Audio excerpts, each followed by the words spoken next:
Oke,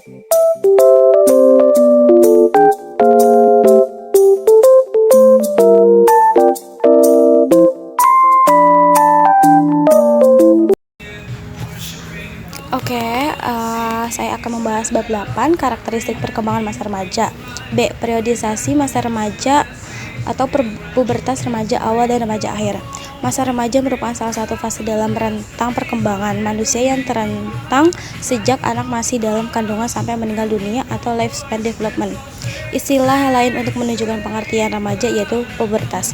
Pubertas berasal dari kata pubes dalam bahasa Latin yang berarti rambut kelamin, yaitu yang merupakan tanda kelamin sekunder yang menekankan pada perkembangan seksual. Masa remaja ditinjau dari rentang kehidupan manusia merupakan masa peralihan dari masa kanak-kanak ke masa dewasa. Sifat-sifat remaja sebagian sudah tidak menunjukkan sifat-sifat masa kanak-kanaknya, tetapi juga belum menunjukkan sifat-sifat sebagai orang dewasa. C. Tugas perkembangan masa remaja. Tugas perkembangan masa remaja yang harus dilalui dalam masa itu, menurut Havikhurst dalam Harlock adalah sebagai berikut. Yang pertama, mencapai hubungan baru dan yang lebih matang dengan teman sebaya baik pria maupun wanita. Kedua, mencapai peran sosial pria dan wanita. Yang ketiga, menerima keadaan fisiknya dan menggunakan tubuhnya secara efektif. Yang keempat, mengharapkan dan mencapai perilaku sosial yang bertanggung jawab. Yang kelima, mempersiapkan karir ekonomi. Yang keenam, mempersiapkan perkawinan dan keluarga. Yang ketujuh, memperoleh perangkat nilai dan sistem etis sebagai pegangan untuk berperilaku mengembangkan ideologi. 1. Tanda-tanda pemasakan seksual.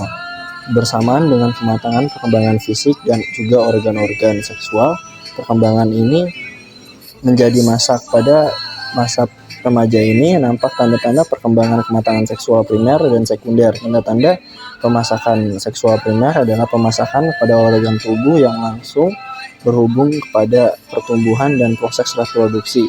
Sedangkan tanda-tanda pemasakan seksual sekunder menunjukkan tanda-tanda khas sebagai laki-laki dan sebagai perempuan. Masih.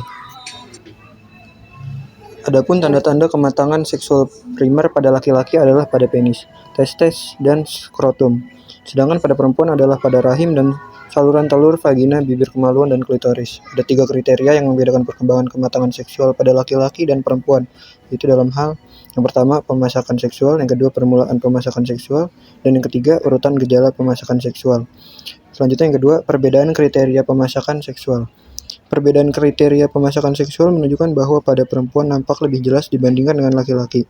Menarche height pertama pada perempuan yang merupakan disposisi untuk konsepsi atau kelahiran yang dilanjutkan dengan kelahiran bayi jelas dapat diamati dibandingkan dengan ejakulasi awal wet dream. Pada laki-laki nampak kurang jelas.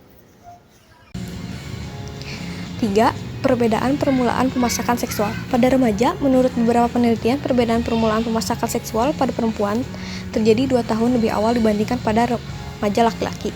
Menarche sebagai tanda pemasakan seksual pada perempuan terjadi pada 13 tahun.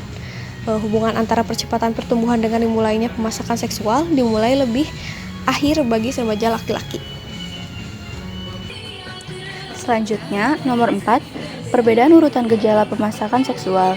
Jika dilihat dari perbedaan urutan gejala pemasakan seksual, pada laki-laki dimulai pertumbuhan testes, kemudian mengalami perubahan suara menjadi agak berat dilanjutkan dengan penambahan kekuatan. Sedangkan urutan gejala pemasakan seksual pada perempuan dimulai pada payudara bagian puting susu diikuti ke jaringan pengikat, kemudian payudara dalam bentuk dewasa. Yang terakhir ada perkembangan percintaan remaja. Seiring dengan kematangan seksual, menurut Garrison, Sunarto, dan Agung Hartono 1994, seorang remaja akan mengalami jatuh cinta di dalam masa kehidupannya pada usia belasan tahun. Dalam perkembangan fisik pada usia tersebut, telah mencapai kematangan seksual yang mempengaruhi perkembangan sosialnya. Pada masa itu, remaja lelaki mulai tertarik pada lawan jenis dan sebaliknya.